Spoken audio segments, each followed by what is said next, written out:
All right. Good afternoon, guys. How you doing? Um, Fitting with 2020, a year of unforeseen things and new stuff. We thought it'd be, appropriate to show you a little bit of how we went about recruiting this year. So this is our virtual living room that we've used all throughout the year or all throughout the fall for in-home visits and meetings with players and parents. And so, we're coming to you from this spot today just to talk about our signing class. A virtual signing class, I guess. So, just there's so much around this signing day that's so much different just because of how you had to operate this year. But appreciate you guys getting on here to cover it. Excited about the group of young men that we're going to talk about. They're now Pirates. The signing class is comprised right now of 16 signees. We still do have 5 remaining slots that we're going to be very deliberate with. This is going to be a year where, and we've talked very honestly with recruits about this. I think you're going to see a lot of different things as we go throughout the spring semester and summer. With the NCAA granting everyone an additional year of eligibility. Certainly a lot of programs around the country are figuring out how to manage rosters right now. I think you're going to see limited spaces. I think you could possibly see some really, really good players struggling to find a home. So, we're going to be very cautious with our 5 remaining slots. We're going to be very deliberate with how we use them. We can talk about that a little bit as we go on.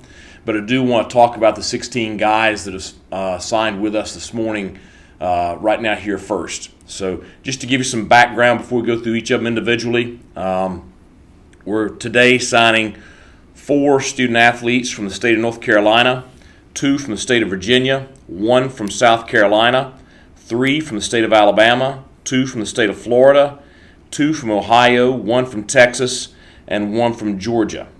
Of those 16 signees, 7 will be mid-year enrollees who will start with us here next month when the January semester starts back up. Looking a little bit further at our breakdown, this group is comprised of 8 offensive players, 7 defensive players, and 1 specialist. 2 offensive linemen, 1 running back, 2 wide receivers, 2 tight ends, 1 quarterback, and then on defense, 1 linebacker, 1 D lineman, 4 safeties. Now, one of those safeties I think could end up playing a little bit closer to the line of scrimmage as he develops. 1 corner, and then 1 kicker punter. Of those 5 remaining slots, obviously, several of those are earmarked specifically for offensive linemen as we continue to look for exactly what we want with those slots. Just to kind of go alphabetically through the signees, and then I'll take any questions that you guys have about them. First one, Jaden Chalmers. He's a corner from Sanford, North Carolina, Lee County High School. He spent this past year at Fork Union, 6 foot 180. He is going to mid-year. Jaden's a young man who was a part of our recruiting class during the 2020 summer. He signed with the University of North Carolina, ended up at Fork Union. Really excited to have him. He and I have talked, and his parents just, all things happen for a reason. He's excited to be a Pirate. We're excited to have him. Really stood out for us in camp last summer with the speed that he has, great length, just really, outstanding, talented young man. Kanan Clark, offensive lineman, Cumming, Georgia. 6'6", 300 for Forsyth Central High School. Kanan, a young man who played primarily D-line there at Forsyth Central. Obviously big body, good athlete. He's a guy that we're going to, start training up. Coach Shankwaller is really excited to have him. Think he's got a big upside. Jacob Coleman, tight end, Chesterfield, Virginia. Matoka High School, 6'4", 215. His older brother, Jonathan, is a safety for us here, so know the family very, very well. Have been recruiting Jacob for a couple of years. He's spent significant time here on campus. I think he's got a huge upside. Excited about him. and everything that he's going to bring to our program. Avery Durham, D lineman from Forbush High School in Yadkinville, North Carolina. Avery's coming to us as a preferred walk-on, 6'7", 305. I think a young man that has a ton of potential. He's one that I wished the pandemic really prevented us from having him in camp, prevented us from really being able to get him here and really work him out. So we're really excited to have him joining the program. I think he could have just a tremendous upside here. So DJ Ford, safety, Ashland, Alabama, 6'3", 215. He's mid-yearing. Obviously, he's been at the University of North Carolina the past several years. Very high-end player for them. Starter in their secondary last year. Outstanding young man, high character, very intelligent, really, really great playmaker. You watch his highlights from there at UNC, sideline to sideline safety. I think he can play multiple positions in the back end, and just really excited to have him. Ryan Jones, I can finally speak of Ryan. Igo got me in trouble this summer. It may have been Ronnie. One of you two did. Anyway, Ryan Jones, tight end from Charlotte, North Carolina, Mallard Creek High School, one of the best high school programs in the state. Has been at the University of Oklahoma the past several years. He was on defense there. 6'2", 235 pounds, very explosive athlete. Wanted to find somewhere to transition to try to play on the offensive side of the ball, which is where he starred at Mallard Creek High School.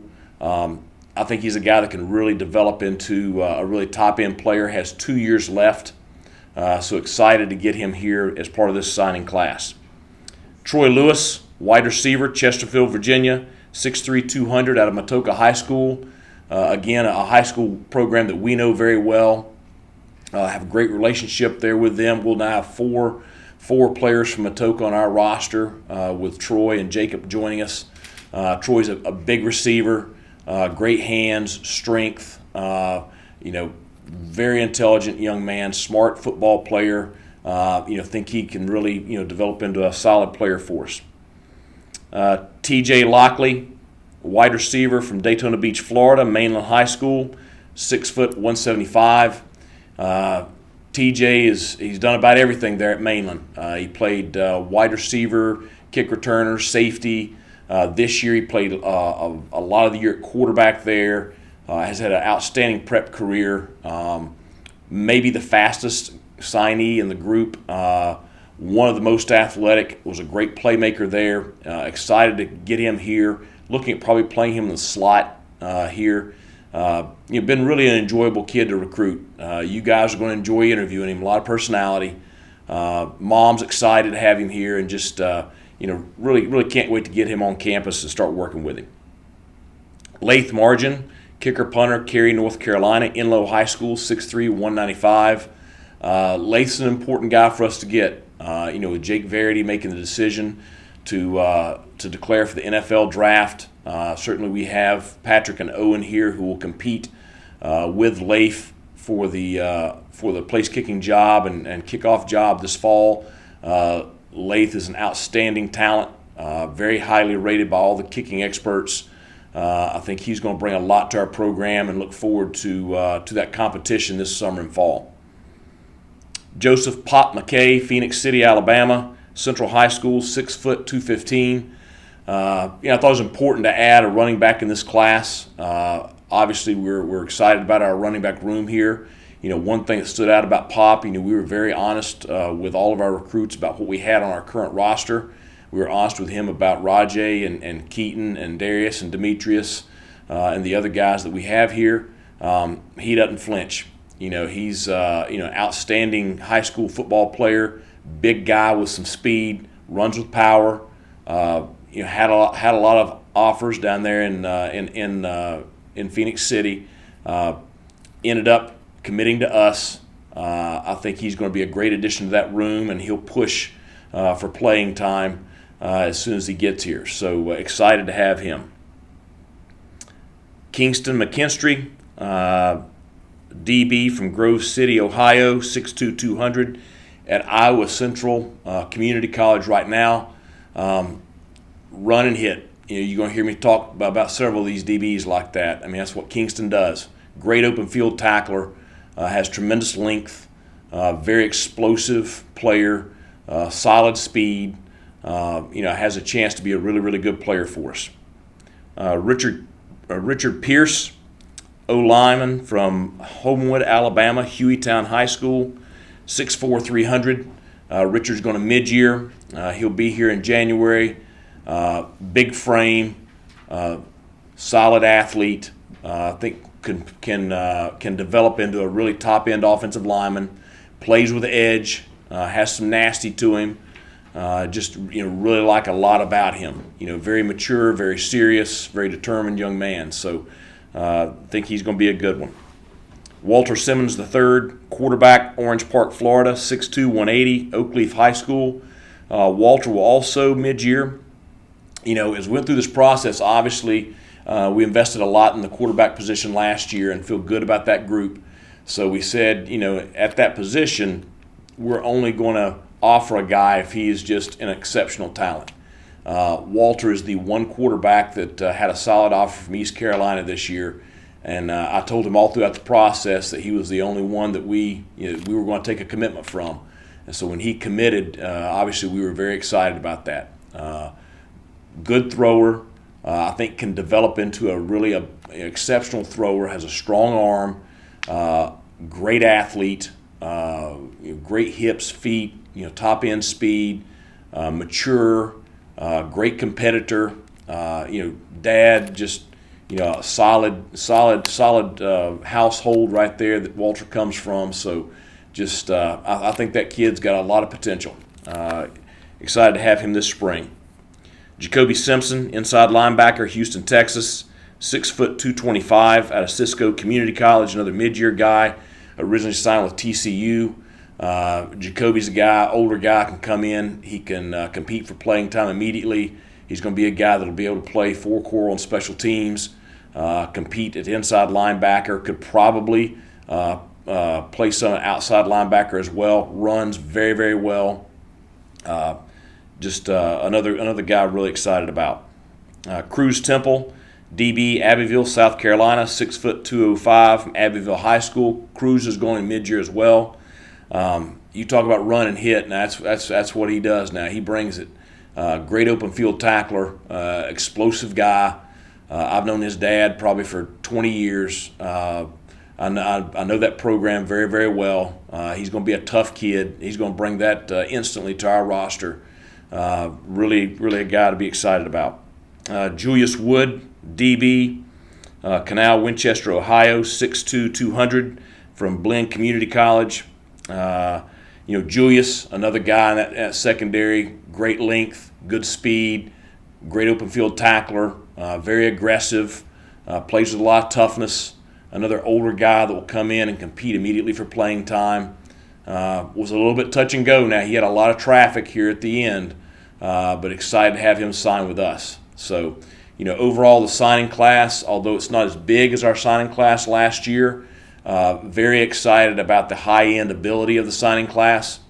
Obviously, we are not done yet, and that's by design. We have specific things that we're looking for, those remaining slots. So we'll be continuing to recruit throughout the month of January. May or may not sign all 5 in February.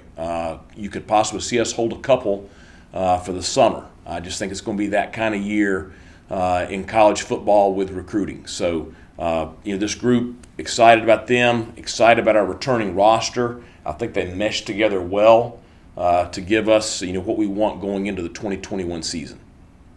Questions? Coach, the defensive backfield in particular, I know you guys wanted to upgrade the speed and length there. How satisfied are you with kind of the haul there? Very. It's, and we like what we have right now, but, as we've talked about towards the end of the season, because of injuries and limited numbers, and it's been a problem here since I took the job, you had one game, we had 2 healthy safeties. So we knew we wanted to, generate more depth. We knew we wanted to get longer and faster. These guys we're signing are ready to come in and play right now. So they're going to be great competition this spring. It's going to upgrade our special teams because that's where safeties play. It's going to create the depth where we can play guys 40 and 50 snaps a game instead of having to play a guy 75 snaps a game and hope he doesn't have a cramp. And it's going to give some of our real young guys, because we do have some real young DBs, it's going to give some of them a little bit more time to mature, instead of having to play them before they're ready. So extremely pleased with that group. The biggest thing that sticks out about them is all of them are great open field tacklers.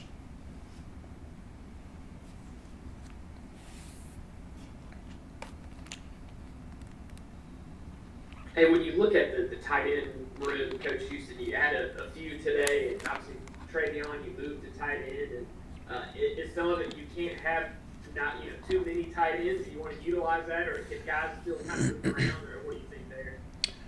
Well, when I got here, we had one on the roster, and obviously, if you're going to play with one or two tight ends all the time, you got to have numbers. So we wanted to add some depth to that room.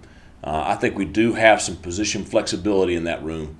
You're probably going to see us, look at Jeremy Lewis on the defensive side of the ball this spring.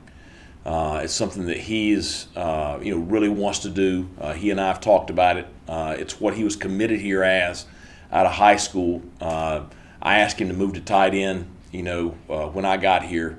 He's done a great job there. But I think this does give us some flexibility there. I think you look at the two we're bringing in. Obviously we're excited about Shane. We're excited about Zach. We'll see how Travion develops. But obviously with these two we're bringing in, I think Ryan Jones is probably a guy that's ready to go as soon as he steps foot on campus. He's been preparing for this. Jacob is going to be a really good player. We'll see how prepared he is this first year. But you do have, that room has really quality depth and ability for many years to come.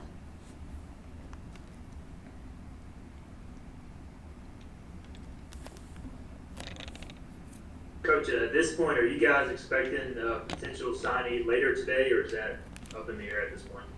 You could. Obviously I can't talk about that a whole lot, but you could see none, you could see one, you could see three. We did send a couple out that I think that if over the next couple of days, if they decide that it's what they want to do right now, then they're going to do that. But with all these remaining spots, we're going to be very, very careful and very particular about what we use them for. Mike, what was this recruiting experience like for you? Obviously, you show us where you were sitting for these virtual settings, but I know you're a people person. How would you evaluate this situation given the pandemic? I think my staff and some of the people in recruiting and Coach Gunner and Jarrett, and I think they made it absolutely as good as they could. I really applaud our staff and how we used our resources, because I do think we were able to give families somewhat of an experience in spite of the restrictions. We have virtual tours of every facility within the athletic footprint and within the footprint of campus. It's just really, really tough.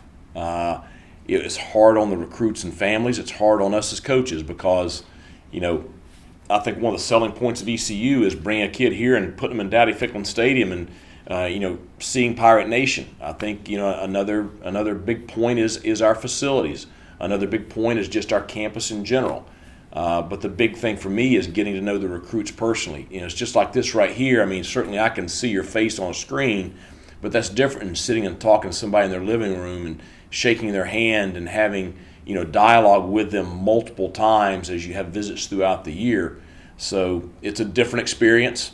It's one of the reasons that a couple of these guys are a lot more known factors to us. And we feel better about that. It's why we went with some older players. You see a lot of guys that are either grad transfers or junior college guys. The vast majority did play football this fall. I thought that was another factor that's important.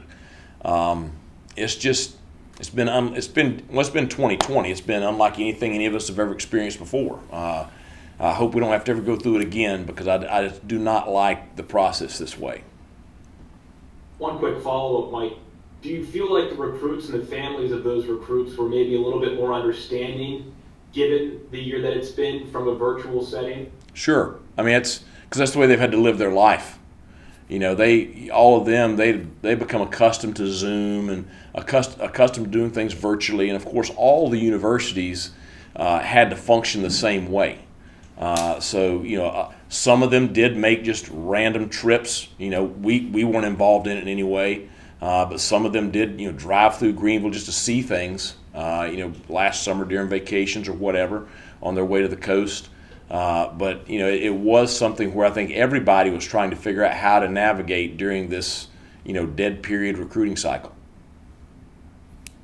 How did the NCHSAA postponing the season impact in-state recruiting this year? Well, we offered a large number of recruits this past spring and summer based on their junior film.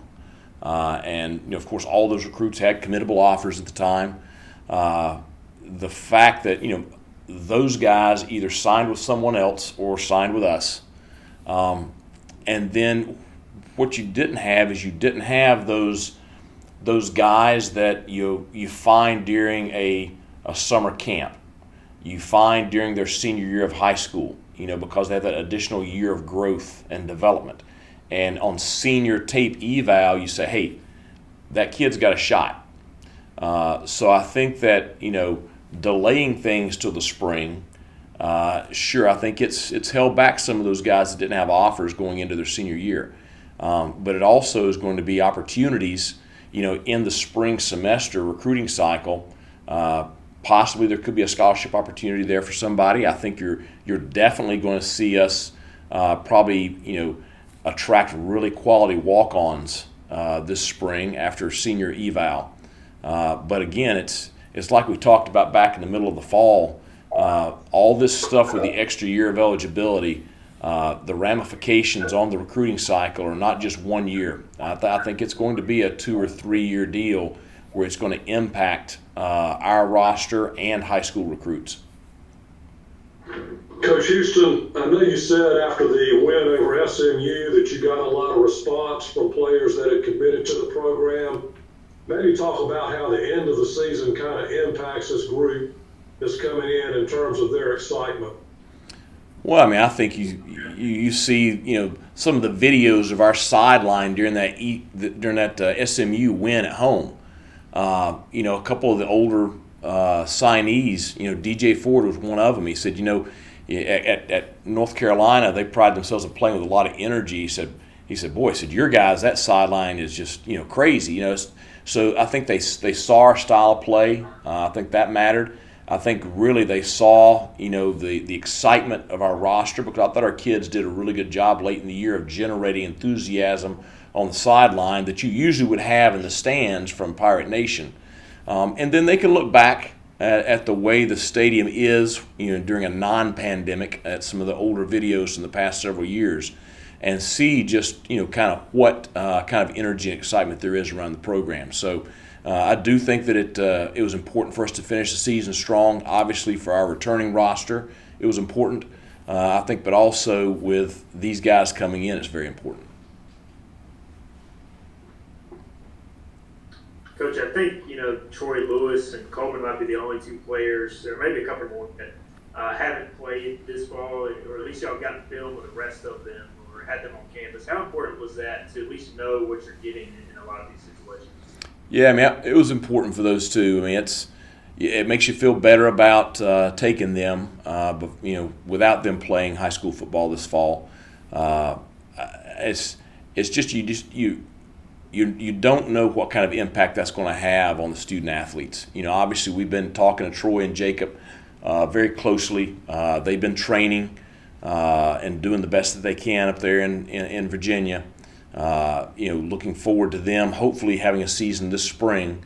But the big thing that I've talked to them about is whether you have a season or don't have a season, you've got to be ready to go this summer. And so fortunately, we got several guys from our program that live in the Richmond area. So a lot of those guys are working out here during the Christmas break. I think that'll help. And just, Jonathan being here with us, Jacob understands what he's coming into as far as, competing and training. So it's not ideal not playing this fall, but it's what everybody's got to deal with.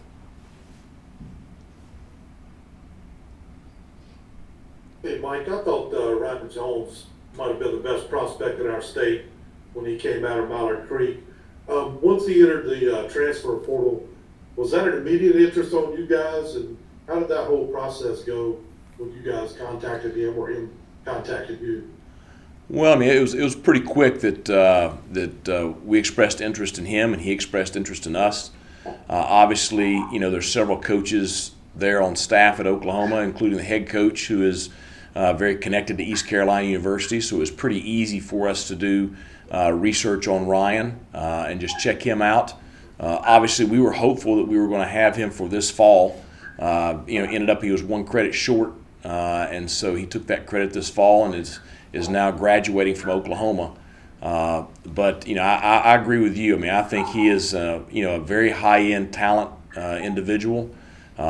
It's been a couple of years since he's played offense, so I'm glad he's getting here for the spring because it'll take that kind of to get him back in the groove. But obviously his explosive playmaking ability is pretty special. So I think you can see us use him, really all over the field offensively. Does he remind you of anybody that you've had previously? I don't know. I mean, it's, for a guy that big to be able to run and jump the way he does, I mean, he's pretty explosive. So it's a rare combination that he has of size and athletic ability. With the wide receivers, can you just kind of expand on their abilities? Are those guys that can come in and play? Obviously, you just lost Pearl to the draft, and right. Spot opportunities for them to come in and make an impact kind of right away. Right. Well, I think so. I mean, Troy's a bigger kid. He's probably a little more in the frame of CJ or Tyler Savage or one of those guys. How ready he's going to be to play, don't know just yet. Obviously he has solid film from his junior year, but again, he's one of those guys we haven't seen senior tape